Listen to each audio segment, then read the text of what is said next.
वंशी विभूषितकरा नवनीरदाभा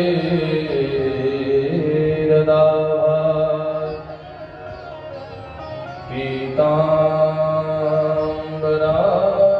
गरुडबिम्ब बलाधरोष्ठा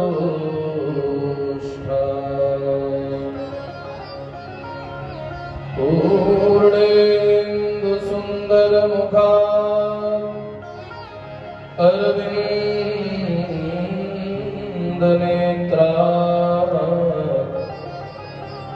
कृष्णात्परं किमपि तत्त्वमहं न जाने।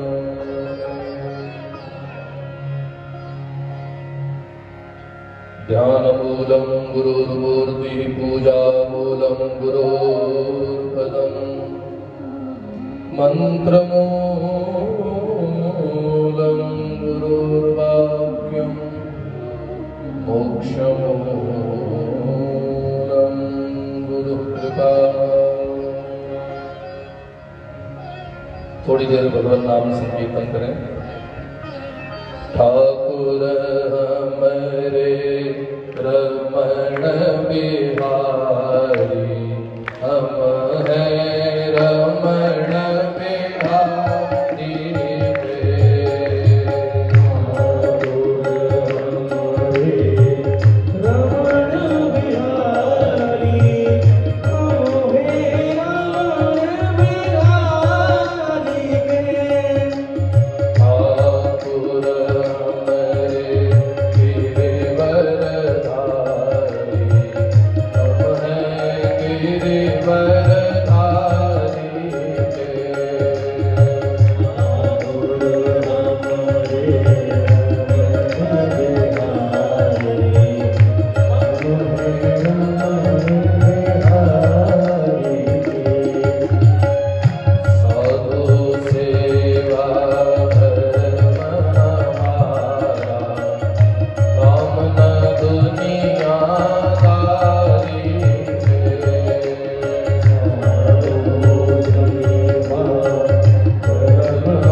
अखिल ब्रह्मांड नायक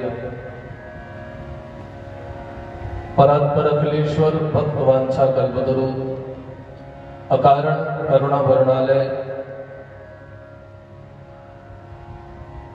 अनंत करुणा सिंधु रस सिंधु अपार रस सिंधु भगवान श्री रमण बिहारी के चरणों में साष्टांग वंदन। भगवान लक्ष्मी नारायण के चरणों में साष्टांग वंदन। हमारे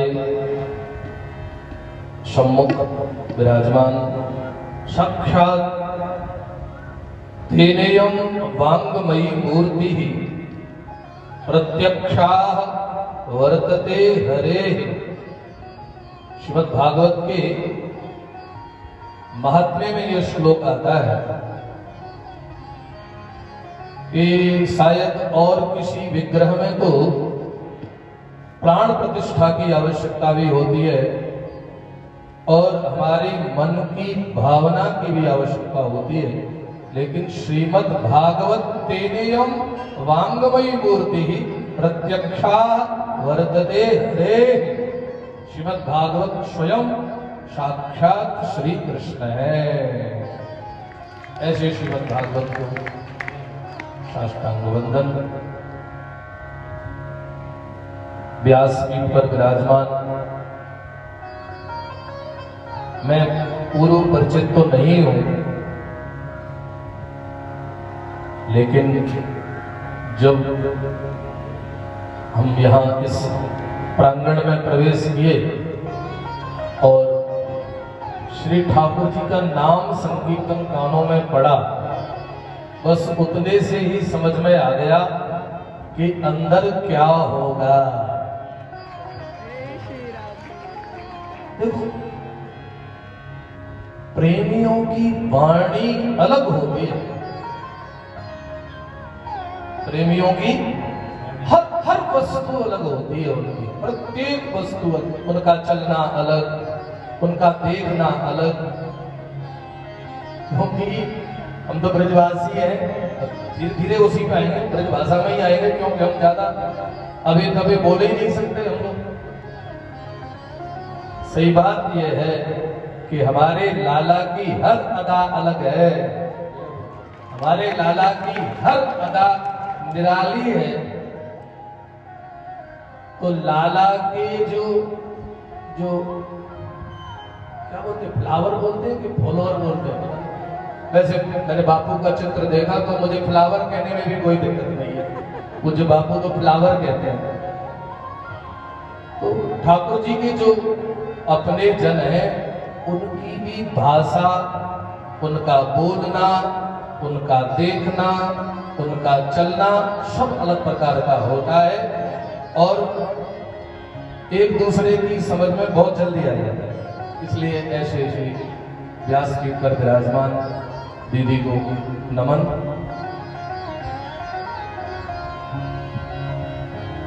अब हम प्रवचन तो क्या करें, क्योंकि कथा का समय है। जितनी देर हम बोलेंगे उतनी देर आप कथा से वंचित रह जाओगे। लेकिन फिर भी कल भी हमारे पास खबर गई, आज भी गई, फिर स्वयं फोन किया, तो फिर हम नहीं रह सके, हमें तो चलना चाहिए। आपको एक छोटा सा एक प्रसंग सुनाकर और हम अपनी वाणी को व्यासपीठ पर समर्पित करेंगे। आज कथा का विश्राम दिवस भी है, आप कथा भी श्रवण शायद करेंगे। जब भगवान द्वारिकाधीश ने अपनी लीला का संवरण कर लिया, भगवान श्याम सुंदर द्वारिकाधीश जब स्वधाम पधारे, देखो ध्यान रखना, द्वारिकाधीश स्वधाम जाते हैं, हमारो कन्हैया कहूं न जाए। हाँ, सीधी सी बात, इसलिए हम द्वारिकाधीश शब्द का प्रयोग किए।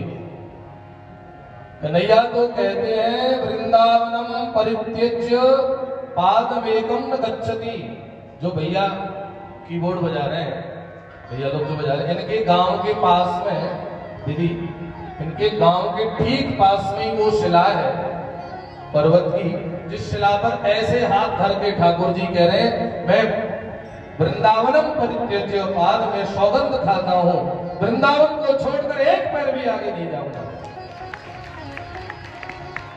इसलिए ध्यान रहे, द्वारिकाधीश ने गमन किया होगा, हमारे बिहारी जी ने गमन नहीं किया। तो द्वारिकाधीश भगवान ने अपनी लीला का संवरण किया और कथा से आप लोग परिचित हैं, मुझे कथा में नहीं जाना है। उद्धव जी का वृतांत आया, अर्जुन जी की चर्चा हुई और भगवान की आज्ञानुसार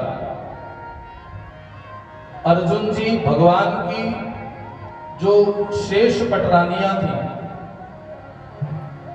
गर्भ संहिता के अनुसार तो कुछ पटरानियों ने तो तत्काल समाधि ले ली, किसी ने अग्नि समाधि ले ली, किसी ने जल समाधि ले ली, कुछ पटरानियां शेष भी रही।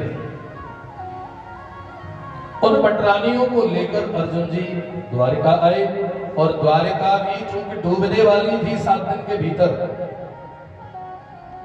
तो द्वारिका को भी खाली करना था। तो वहां से बचे हुए लोगों को भगवान के प्रपौत्र श्री वज्रनाभ जी, ध्यान से सुनना, भगवान के प्रपौत्र श्री वज्रनाभ जी उन बचे हुए भगवान के परिकर को लेकर के ब्रज में पधारे। यहां आए तो उन्होंने ब्रज पूरा कुचड़ा हुआ था, ना तो पता लगता था कहां वृंदावन है, कहां गोकुल है, कहां नंदगांव है, कहां बरसानो है। कुछ जगह ऐसी थी जो निश्चित थी, जैसे श्री गिरिराज जहां भगवान छोड़कर गए हैं आज भी वही है। श्री यमुना महारानी जहां ठाकुर जी छोड़कर गए आज भी वही कल कल निनाद करती हुई यमुना मैया की बात आपने भी यमुना महारानी की जय करी, और यमुना मैया यहां भी आ गई। तो आज यमुना मैया के प्रिय श्री वल्लभाचार्य जयंती है हमारे, श्री वल्लभाचार्य जी महाराज की, वल्लभ महाप्रभु की जयंती आज।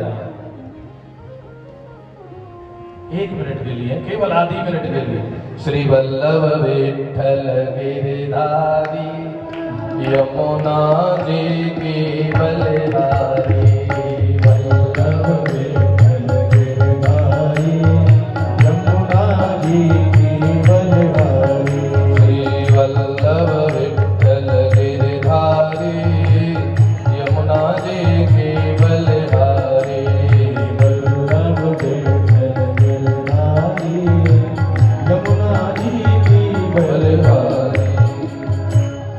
यहाँ वज्रनाभ जी ने पूरे गोकुल को, पूरे वृंदावन को, पूरे ब्रजमंडल को पुनः ठीक से स्थापित किया, बसाया, गांवों को संभाला। और चूंकि भगवान चले गए थे द्वारिकाधीश, तो सारे जो भगवान के परिकर थे, जो पटरानियां थी, वो अंदर से व्यथित थी माना। देखो, संसार की सारी वस्तु चली जाए, घबराने की कोई बात नहीं है, हृदय में ठाकुर जी होने चाहिए। लेकिन जिनका ठाकुर चला गया हो, उन पर क्या बीती होगी तो वही जाने। या कोई ब्रजवासियों की छाती पर हाथ धरकर पूछे, जब से तुम्हारे ठाकुर मथुरा गए तो उससे तुम पर क्या बीत रही है, या तो कोई ब्रजवासी जाने वाला। पटरानियां रहती तो मथुरा में जरूर थी, लेकिन बिन गोपाल ठगे से ठाड़े ठगी सी रहती थी। एक दिन सारी भगवान की पटरानियां श्री यमुना तट पर पहुंची ना। दीदी, हमारे ब्रज में श्री कृष्ण को सन्निकट देखने के लिए विशेषतः 2 स्थान है। एक तो यमुना का पुलिन और दूसरा श्री गिरिराज की तलहट।